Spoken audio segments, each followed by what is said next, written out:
Shall we move into the conference semifinals? I We think we got. should. Let's start with Philly versus FC Cincinnati. Yes. Um, Philly coming off what will be a relatively short, much shorter than last time, break, where last game that they will have played will have been the 9th, which was yesterday, and the game that they will play will be the 20th.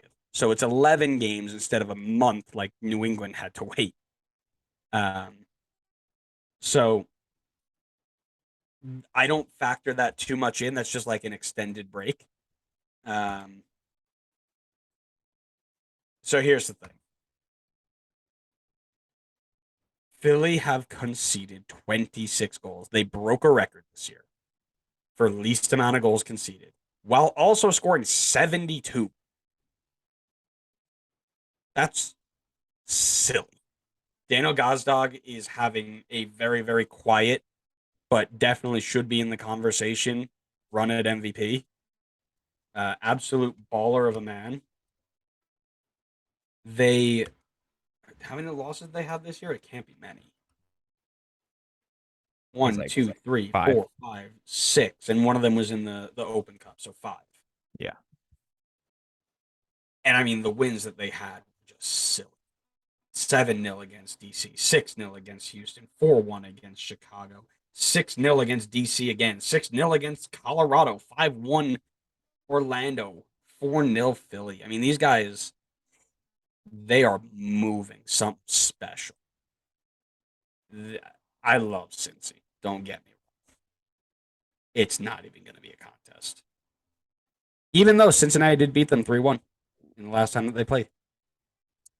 Give me Dupe. Yeah. Despite the fact that Philadelphia didn't win the Supporter Shield this year, this was the best team in the league. I'm going to say that. I'm going to stick to it. This was the best team in the league. They were better than LAFC. They were better than Montreal, even though Montreal had more wins. I think they were comfortably the best team in the league this year. I want to recall 2019, if you can remember that. I definitely can't, but I have the internet. So Okay. let us. That was the year LAFC set the points record that year. Do you remember how dominant that LAFC team was that year? Yep. Philadelphia had a 2 goal difference compared to that LAFC team. Team that year put up 48 goal difference. This year, Philly 46. That team was almost as the Philly team this year was almost as dominant as the record-setting LAFC team.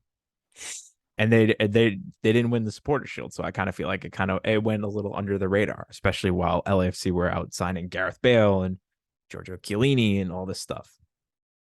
This Philadelphia team is going to be the team to beat in the playoffs, in my opinion. I think they should have won it last year had it not been for COVID. I think this is their revenge tour this year. And it starts with a win against FC Cincinnati. Yeah, I don't have a lot to say about that one. That's pretty straightforward for me.